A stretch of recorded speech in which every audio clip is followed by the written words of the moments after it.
Hello and welcome to the Tracer Franchising Podcast, where we talk to great franchisors and we hear stories from franchisees. Today, we're hearing from Keith of Hoodz. It's a B2B recurring revenue, non-optional service, right? It's what a lot of people ask me for. So we're going to hear from him. We're going to hear about the business. I'll ask a lot of questions, and if it's something you're interested in, reach out and we'll see if it's available in your territory. All right, Keith, thanks for being here. Yeah, Josh, thanks for having me, man. Glad to be here.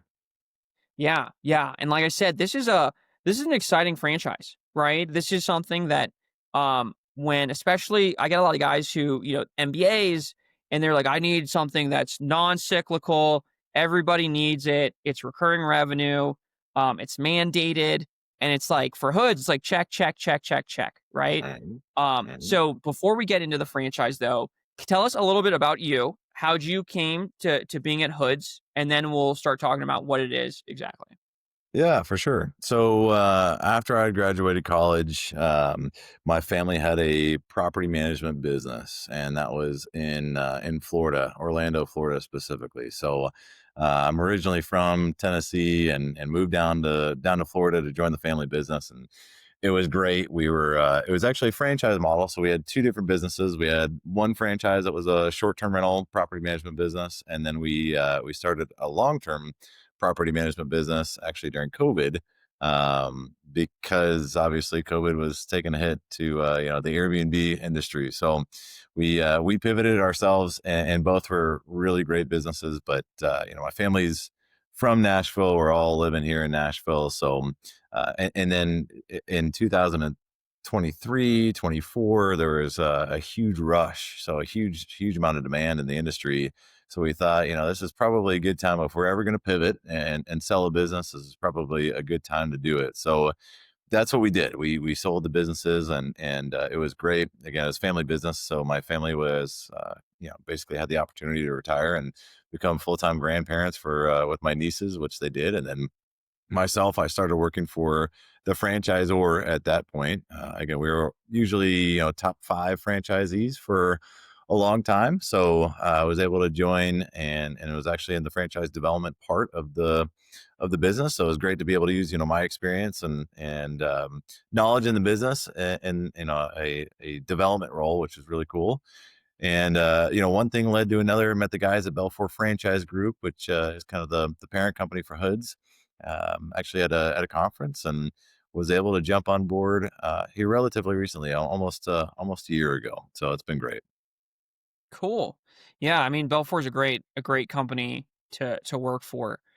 It's a platform, right, in the home services, or well, I guess services in general. Yeah. So if you want to just hit that real quick, like what does that mean? Like what's a platform franchisor, and what are the benefits that come with it? Yeah. So basically, when you mention a platform, it means that we are a franchise group that oversees several different franchise brands, different franchise companies. So with Belfort Franchise Group, there are 15 different companies, franchise companies that are associated with Belfort.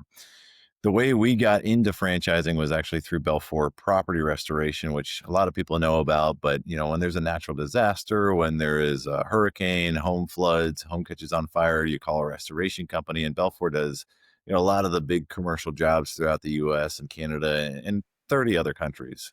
And so they got into franchising because they had mobilized down to Louisiana for Hurricane Katrina and needed a really good HVAC duct cleaning company to come in and do the restoration. Obviously most of New Orleans is under sea level, so there was a lot of flooding, a lot of ductwork that needed to be cleaned.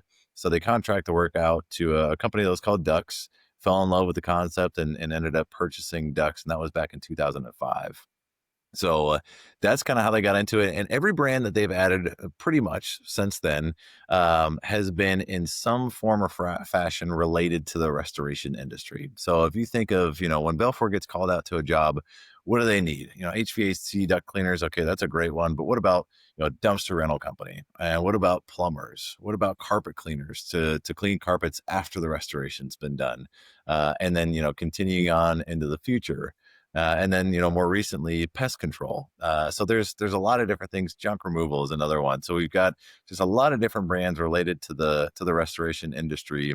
And the real big benefit of that is that we've got a corporate headquarters in Ann Arbor, Michigan, where we do a lot of hands-on training. And for every brand, we're able to have a massive amount of resources dumped into that brand and that franchise business for training. So, for example, for Blue Kangaroo packouts and for 1-800 water damage, we have a certified flood house that's been flooded almost 70 times now. Looks like a normal house, but it's got spigots on the inside of it instead of the outside. So literally gets flooded all the way through. And then 1-800 water damage can come do the mitigation. Blue Kangaroo packouts can move all the stuff out of it and store it as a part of their training. The patch boys can come in for drywall patching and repair and fix the drywall for the last bottom 3 or 4 feet for where the water damage has taken place. So really cool for Hoodz. We've got a fully built commercial kitchen that all of our franchisees get hands-on training with as well. So it's pretty cool. You actually get your hands dirty with the ductwork and get in there, learn how to actually do it. And then of course the business training is more of a classroom setting. But I'd say, from a franchise concept, that's really what you're looking for, in my opinion. You want something that has, proof of concept, and there of course is ton of demand, ton of opportunity there. But you want to make sure that the franchisor is giving you support, that you're going to hit the ground running. You're going to have a very quick launch, those types of things. And when you've got training facilities, when you've got the resources to be able to do it, like Belfort, you receive a tremendous amount of that support right away. So I think that's just a huge benefit for really the franchisees. Yeah, yeah, and I think, right, so, like, you're talking more on the pooled resources, so you have great training, great support, you have people who, just it's expensive to have really great leadership, and you guys can afford that, that maybe a one-off franchise can't. But also from the other side, from the franchisee side, right, it's like I'm in Denver, okay? So let's say I wanna grow, everyone wants they say, "I want a holdco," right? Like, that's the big thing on the internet right now, like, I want, 3 different related businesses. Well, there's 2 problems with that, right? One is you don't know anything about one business, right? So how are you gonna learn about 3 without support, right? Whereas now I can just go into Belfort and I go, boom, I'm gonna start with Hoodz, and next I'm gonna add HVAC, but it's like the same people, right? So I trust them, I have relationships with them. It's easy for me to add that on. Um, and then the second one is as I'm building that out, right? Like I know for a fact these people, like, I don't have to go through this whole franchise, um, like, research phase. It's a lot easier, right? So, like, let's say I own something that does restoration, but all they do is restoration. There's no parent company. Well, now Mhm. I have to go and interview 10 different mold what was the one you said? The patch boys, right? So, like, if I want to do um, drywall, I have to go interview 10 different ones because I don't know who I can trust. But I know if I own something in Belfort, I can trust Belfort, so I can just go get their one, right? Absolutely. Um, Yeah, it's hugely beneficial. It's even yeah, beneficial, for franchisees that are just in the same system. So, if you're part of a franchise group that's got 1 or 2 brands, that's helpful. Again, you can pool resources, but when you've got 15 brands and you've got, maybe 10 to 15 franchisees in your area, there's a lot of opportunity to work together. And yeah, so what we do, we try to capitalize on that. And we do these things called, we call them market domination meetings. And so we have, for your example, let's say in the Denver area, we'll have all of our Denver franchisees for all the different brands get together once per quarter, including the Belfort Property Restoration Office, and sit down and say, basically like a little networking group. How do we send more business to one another? And what is your number one ask? What type of customer are you looking for? And how, yeah. do I know anybody in my network that I could send your way? And you're always meeting somebody new. You're always doing another job that you might run into someone that could be a referral partner for somebody else, another franchisee. So it is absolutely a tide rising lifts all boats type of situation. We want to capitalize on that. And you're, again, like you said, you're talking to other entrepreneurs and other business owners that you would probably never even think to communicate with if you were just a Hoodz franchisee and knew a plumber, but would you really sit down and network with them? Probably not. But here you got the opportunity to work with a Z Plumbers franchisee, a Patch Boys franchisee, you name it. You name it. It's a great way to share business. Very cool. Yeah, that's a good point. Okay, so The suspense is killing the listener at this point. What does Hoodz do? Yeah, it is a very unique, very niche business. When I first heard of it, I had no idea that it was a business. And if you're asking me, those are the kinds of businesses that I like. Businesses that are not on the main stage, and it's a dirty, kind of boring business that alone is probably gonna take some people out of the running. Which again, for me, sign me up. I love it. So when I had the opportunity to come on board, I was thrilled. So what we do, what it all boils down to at the end of the day, we prevent commercial kitchen fires. And the way that we do that is by cleaning and maintaining commercial hood vent systems. So obviously, our name is Hoodz. It's all in the name, but it's actually required by law. What we do is to clean the commercial kitchen exhaust vents, and what that means is, every kitchen has a hood above, the cooktops and the fryers. It's also required by code that they have to have the hood, and the hood's got ductwork and it's got a fan, and that pulls all the greasy, dirty air out of the kitchen, expels it to the exterior of the restaurant or commercial kitchen. What happens over time as a natural part of that process is that the grease will build up in the system and it needs to be cleaned out. Otherwise, it does become a fire hazard. It's for a long time, but the number one reason that commercial kitchen fires actually happen is in that ductwork, rather than actually having a grease fire in the stove. Believe it or not. Hmm. So that's what we do. It's a very simple process. We can get into the details a little bit more, but very simple process. Really just need two technicians on a truck to do it. Some degreaser, get that grease removed and dislodged, and move on to the next job. So yeah, code required business. Limited competition, which is why a lot of our franchisees are just killing it out there. And it is repeat business. It's B2B. We work 100% with commercial kitchens. So obviously I mentioned restaurants, and that's our largest customer, but it's not our only customer. Every single hotel is likely going to have a commercial kitchen where they do, their continental breakfasts. Hospitals have commercial kitchens, even daycares, some daycares and nursing homes have commercial kitchens. Schools and universities, I mean, you could go on, correctional facilities, they all have commercial kitchens, and they all fall under the same fire code, which is NFPA 96, if the listener wanted to do a little bit more research and really get into the weeds. But yeah, that's what we do. Cool. And so you're preventing fires by cleaning hoods. I mean, if you're in there and you've got the trust of the owner, right? There's got to be other important services in that kitchen, right? So do you do anything besides just the hoods? We do. We do. We will do pizza oven cleaning as well. So, not actually within the same commercial kitchen, but in a different commercial kitchen. So, if you can think of all your big box pizza stores where you get pizza delivered, they all use a pretty similar conveyor pizza oven. And along the same lines, grease will build up in that. It needs to be cleaned as well. So, that's another revenue stream for us. Now, within the same commercial kitchen, for most restaurants, they're also going to have filters. There are these metal baffle filters that catch majority of the grease before it goes up through the rest of the system. We have a subscription based program to where we will do an exchange for those filters. We'll take the dirty ones away. We'll bring clean ones in so we can swap them out right then and there, and we'll go clean them off site.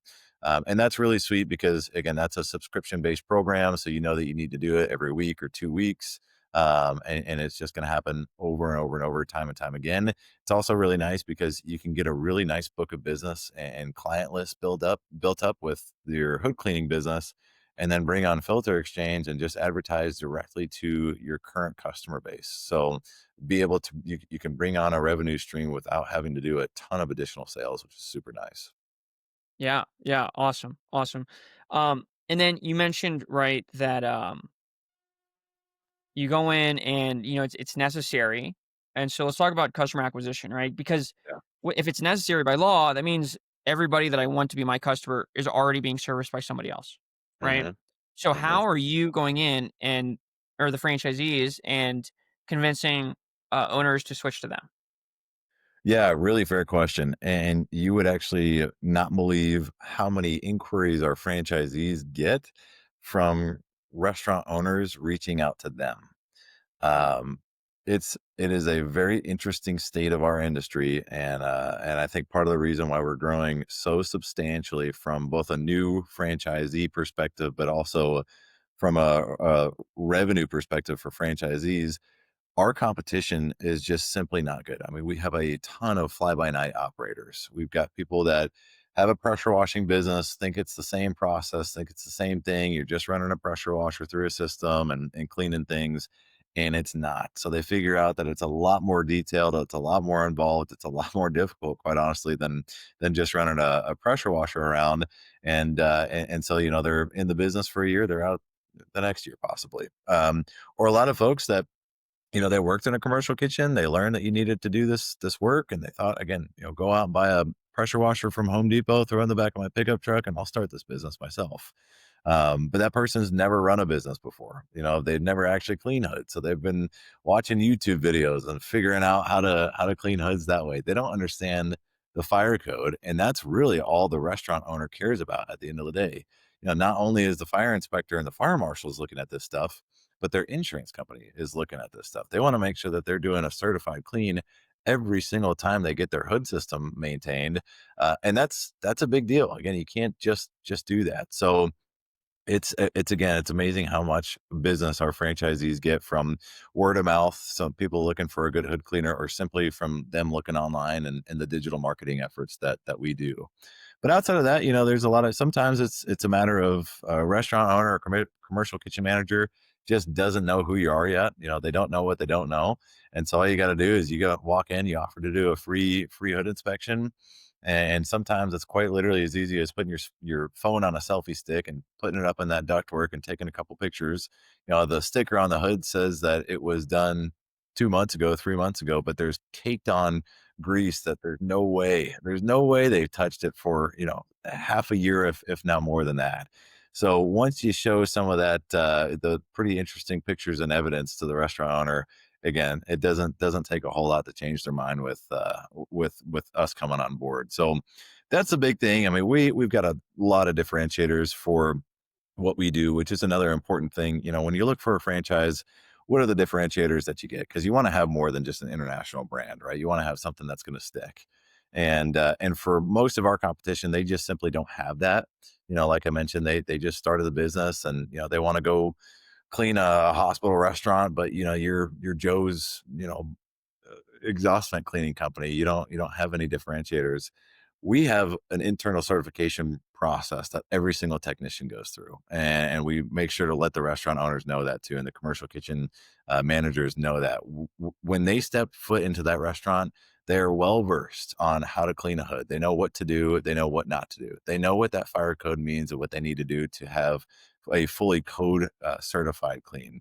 Those are all really important things, again, to the commercial kitchen manager. And we even have part of that certification process, if they want to look on our back office on how to specifically clean a McDonald's hood or a Burger King hood. And we've got videos of our guys in there in the past servicing those units. So just a really cool kind of hands-on approach to it. And of course, the hands-on training that we do as a part of our new franchisee onboarding, all of that really helps and helps establish that trust with that new customer when you're bringing them on board.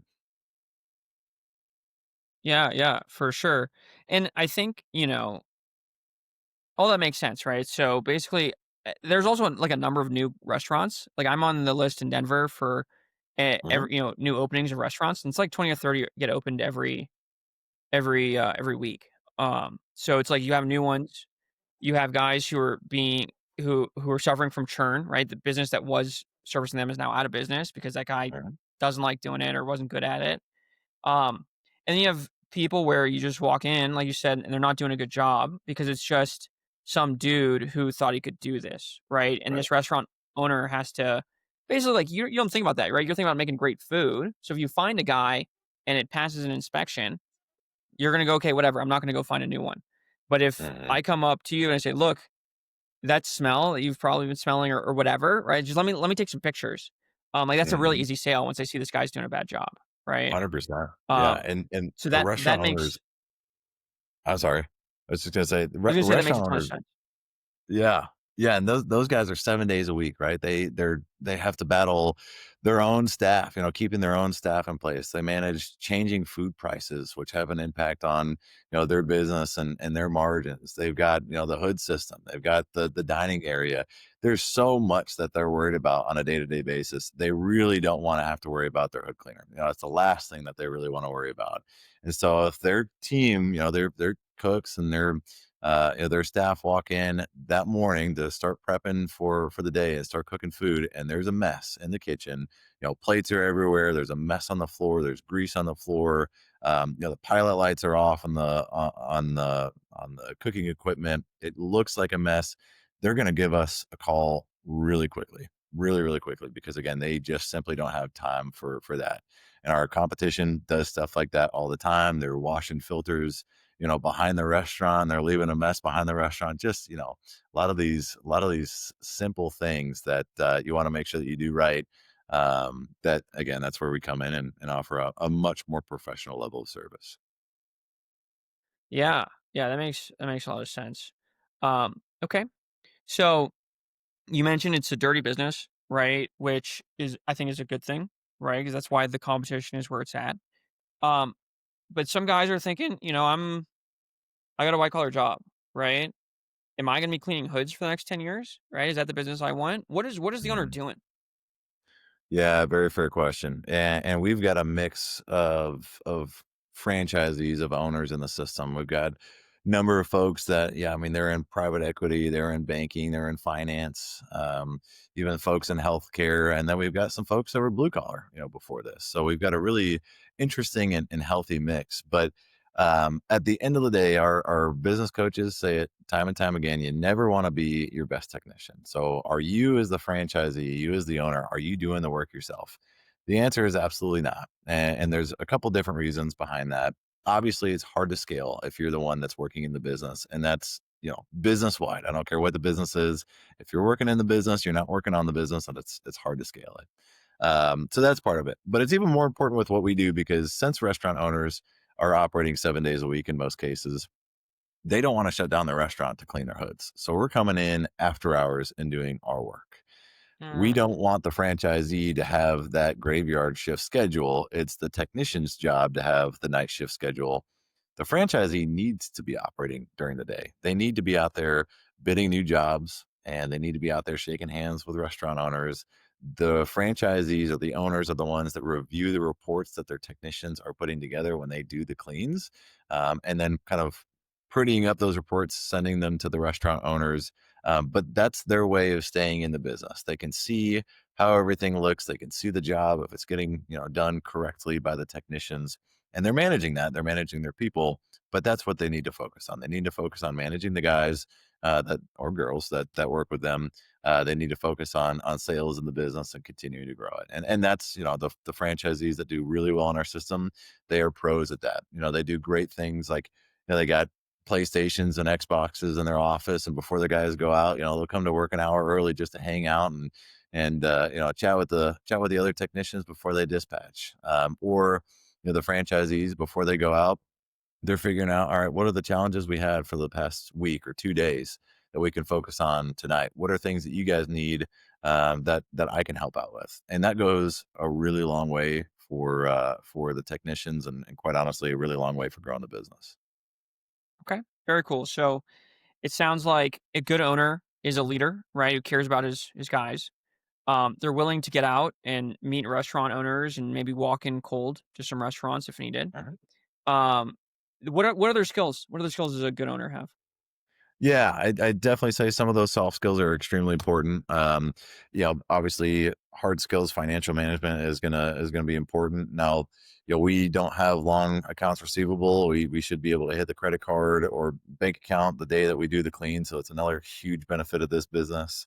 But just making sure that again, you're having an eye on your operations. You've got some of that emotional intelligence to work with you guys and know what they need, how to motivate your guys, again connect with restaurant owners and kitchen managers, and instill that trust into them that you're going to do a great job.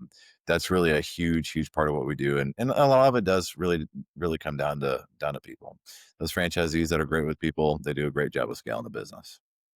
Very cool. Okay. I mean, that makes perfect sense. Let's talk about the employees a little bit, right? Are they full time? Are they part time? Are they young? Are they old? Are they making a career out of this, or is this a part time stop as they grow? Like, tell us about the employee. Yeah, yeah. I mean, there's a good mix. There's definitely some folks that are 40 plus that are hood cleaning technicians, but a lot of folks are young. So they come from working back of house in a restaurant. I went out on some jobs myself here in Nashville with our Nashville franchisees, and the guys that I worked with had worked in a restaurant before. They liked being in a restaurant. They've always been passionate about cooking and being in a restaurant. But once they got in there, they realized pretty quickly it wasn't all it was cracked up to be in their head. They'd work 4 to 5 hours on a Tuesday and just not make very much money at all because they didn't have anyone coming in. The pooled tips were low. And then on a Saturday, they would be crazy busy. The money was good, but they also worked 10, 12-hour shifts. They just worked a super long shift. So they had no consistency and they didn't really like that. They didn't realize that was going to be a part of the job. And then they learned about Hoodz and they learned that they could still be involved in that industry, kind of the industry that they wanted to be near. But it was very consistent, right? They knew that they were going to do 2 to 3 jobs a night, 5 nights a week. They got the weekends off. Very consistent level of business and great pay. They were getting paid a higher hourly rate than what they were working back a house in a restaurant. So those guys I went out with, they were with the Hoodz team here in Nashville for a number of years before I had met them. But some people, they have nothing to do with restaurants. They were a cashier at a retail store, right? But they wanted a better opportunity to make some more money, so they found Hoodz that way. And then some of our franchisees do some really interesting things, like they have an opportunity to work into a different trade. So if someone wants to get involved in trades, but they don't necessarily want to start, electrician's apprenticeship for a while and earn little money. They can earn more money with the Hoodz franchisee and work their way into some sort of a different career path, a different trade field. That's a really creative thing to do. But that's a lot of folks that we see. We see quite honestly a lot of firefighters as well. They can be part time, and so when they're not, working at the fire department, they could be working with our franchisees.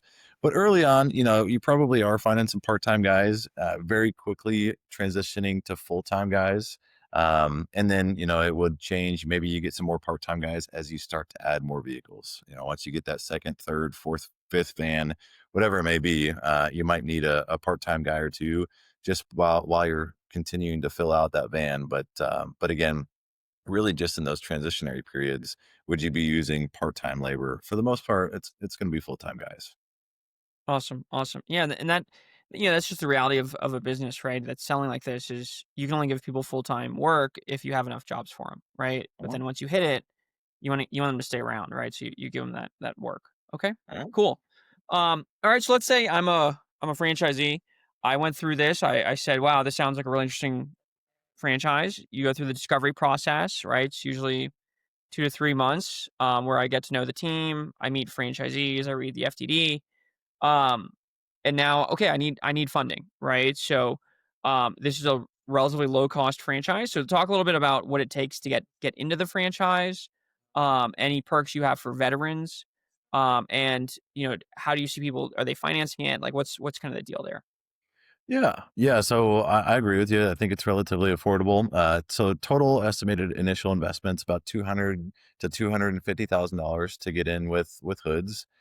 Your largest line item of that is going to be the vehicle, which is going to have pressure washer and all the additional equipment wrapped and everything ready to go. So that's about half of it, quite honestly. And outside of that, you need some additional tools. You pay a franchise fee, but it's really nothing crazy to get into it. As far as what we look for liquid capital of about 50,000 or more, and a net worth of about 200,000 for our franchisees to get in. And a lot of folks, they will utilize different lending options. We do offer internal financing on the franchise fees if someone wanted to leverage that.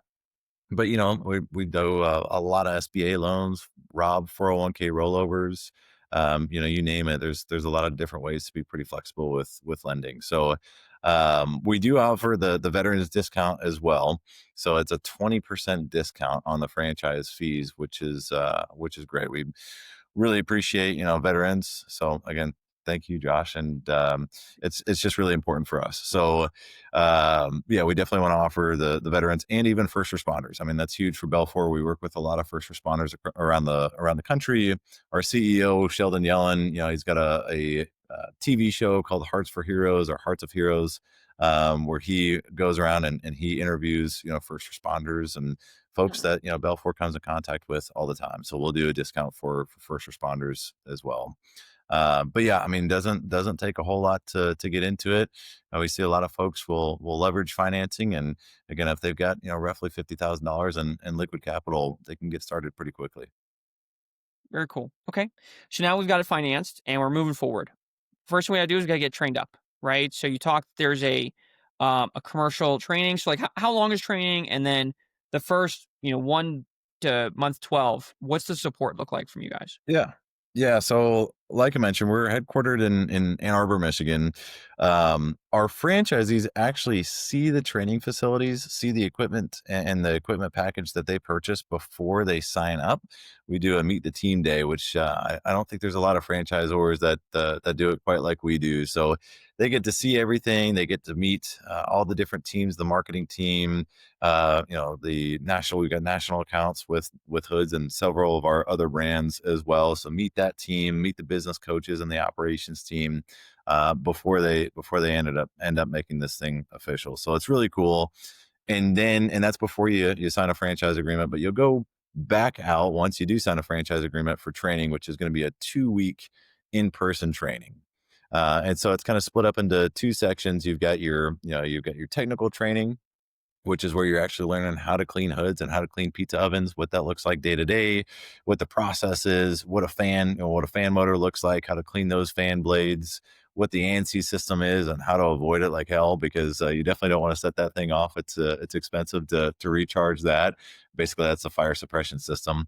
So Right. all the do's and don'ts, and then you'll get certified. So the franchisee gets certified. And what we usually encourage is to bring an additional technician with you to training, so that other technician can also get certified while you're in town. So by the time that you get back to your market, wherever you live, you and a tech are certified. You can start doing jobs the day you get back.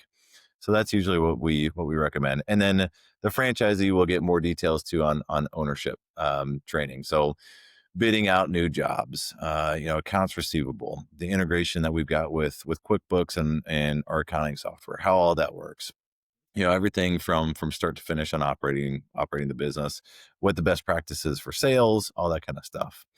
But of course, you're not going to get all that in 2 weeks. We do the best we possibly can, but there's only so many hours in a day. So we've got dedicated business coaches that our franchisees, after the complete training, will meet with routinely. And initially, it's once per week. So they'll meet with them once per week, continue to go through training items, and then they're going to have a much more focused approach on what do you need help with right now? What are your strengths? We won't focus on the strengths so much, but what are your weaknesses? Let's dive into those.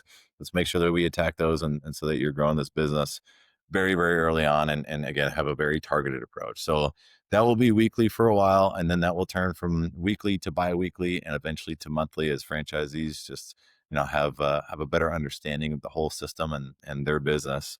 They'll need less attention. So we give it less time. So yeah, but then those business coaches, they're still going to do monthly meetings. They're still going to do site visits and help franchisees out. So if a franchisee wants to know, how do I scale it into the second vehicle, where should I get it, should I get a used one for the second one, what vendors should I work with, is there a good referral partner that you know of? All those kind of things, the business coaches are great resources to be able to help with answering those questions. And again, they get that ongoing support for the life of the business. Very cool. Yeah, so I think that's like invaluable, is having that person that's like your person, right? And you're not like Yeah. submitting tickets and hope somebody responds to you. Right. Exactly. So yeah.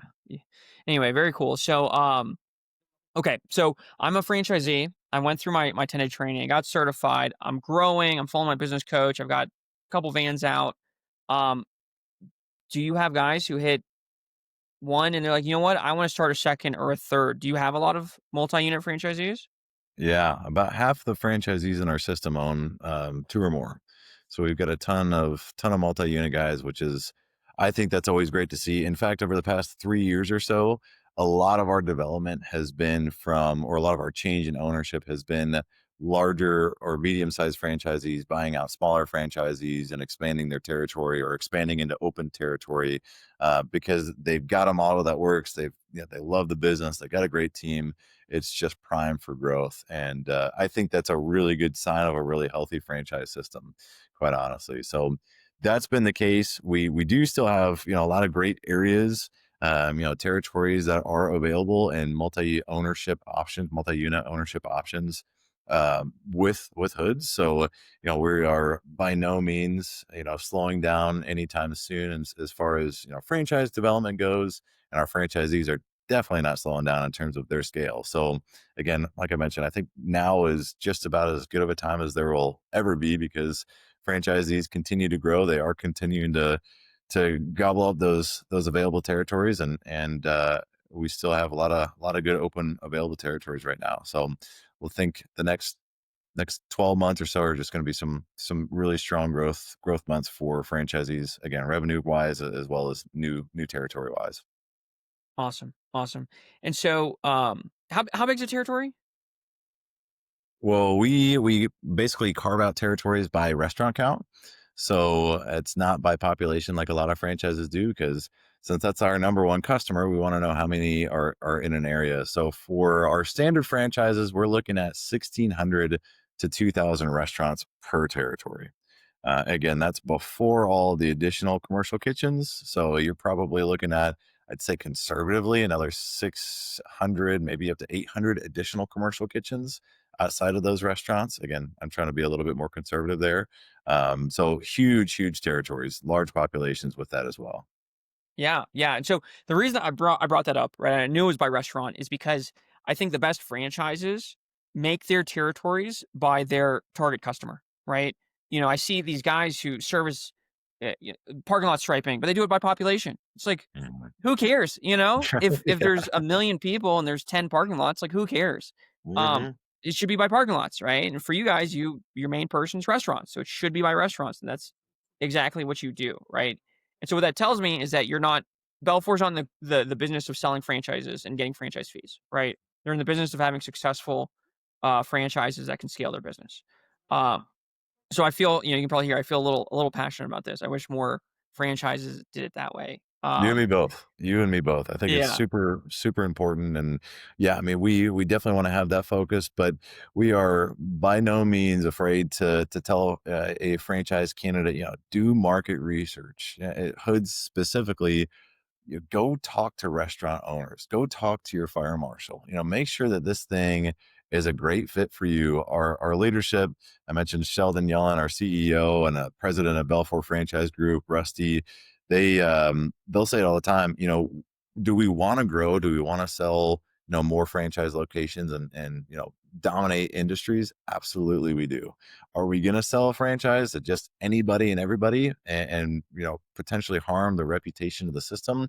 No. So I get kind of lucky because with my job, I don't have a quota that I've got to hit to sell a certain amount of franchises per year. Do we set goals? Do we have focus? 100% we do. But I'm not under that pressure to hit any sort of number and just bring on anybody and everybody. And that also allows me to then have the patience with the franchise candidate to again say go do your research and don't just take what I say at face value. Go see it for a minute and really feel like this thing is a good fit for you. That's why I get passionate about what I do. That's why I really like what I do because at the end of the day, when someone puts a pen to paper and becomes a new franchisee, they are super excited. The fear is kind of in the rear view at that point, and it's greener pastures ahead. It's a lot of fun because they know that this is something that they could be passionate about. So it's cool. It's cool being a part of that being a little piece of somebody's huge decision to change their life with the franchise. So I enjoy it. awesome, awesome. Yeah, that's really good. And then when they talk to franchisees, they'd be like, how much are you making? How many restaurants are you in? And it's okay. I need market penetration of X amount. Like you said, they go do their research and like, yeah, I could definitely hit that number, right? Or I Mhm. can't. So I like that a lot.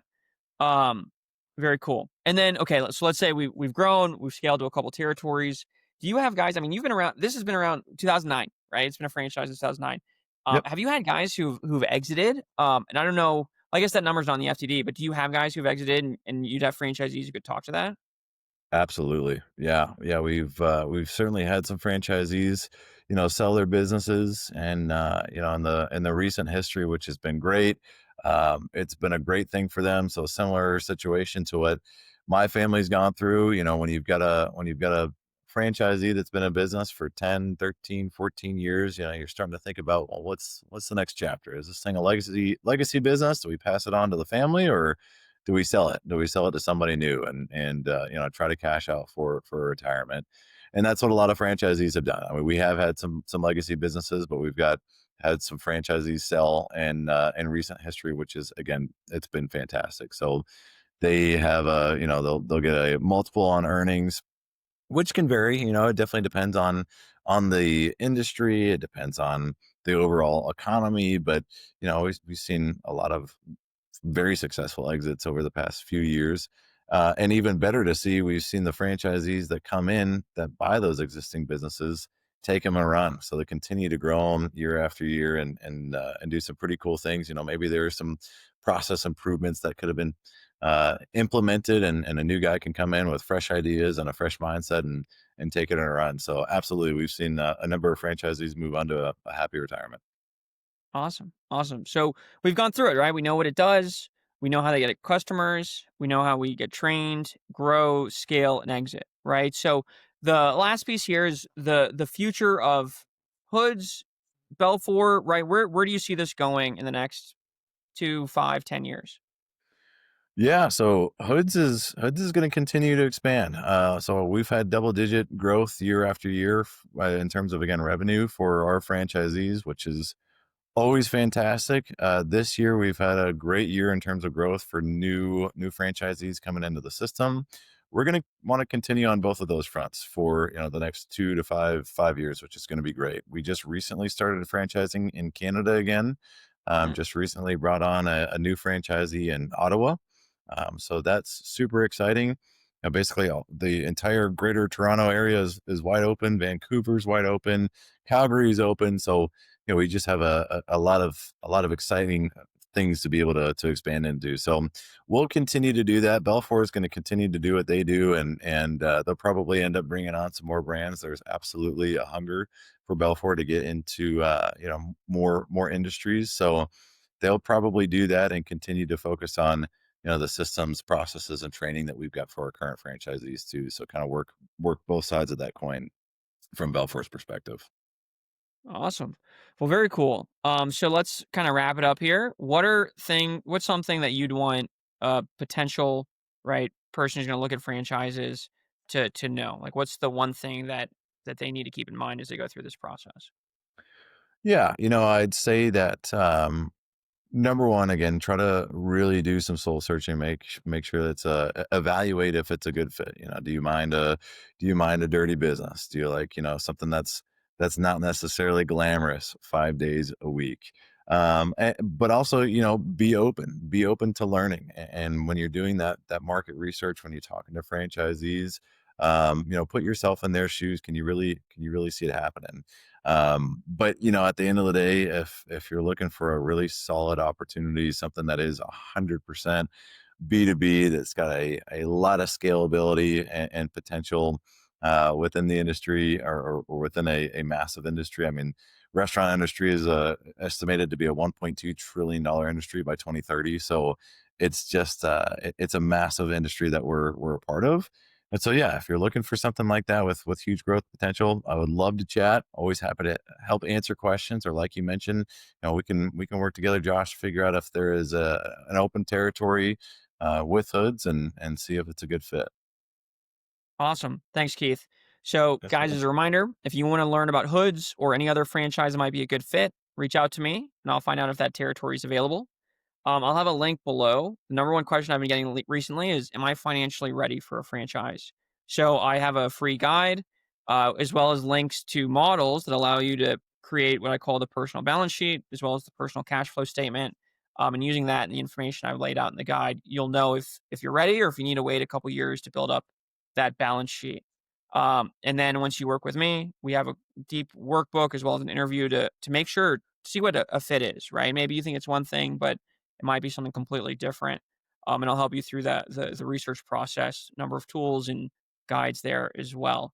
Yeah. This is one of the biggest decisions of your life, and it shouldn't be taken lightly, right? And so here at Tracer, we take a very in-depth, data-oriented approach to this. Hmm. So please reach out, click on the guides, great way to start, or just email me or go to the website and schedule some time, and we'll talk about franchising.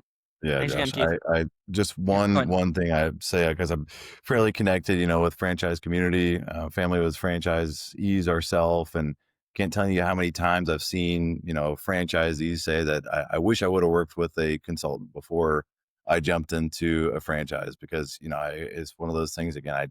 I didn't know what I didn't know, and brand may be great, but I just I didn't really realize that this is the type of work I was going to be doing, or there was things that I probably should have thought about maybe a little bit differently. And so the work that you do and the value that you provide, that insight that you provide, is truly invaluable. I mean, it's just such a great opportunity for someone to actually be able to get some assistance in that. And I'm like you mentioned, a massive, massive decision. It's one of the biggest decisions you can ever make in your life. So yeah, do not take it lightly at all. And if you can access a great resource to be able to help navigate through that process, 100%. It's a great, great thing to do. Well, thank you, Keith. I promise I'm not paying him, guys. All right, take it easy.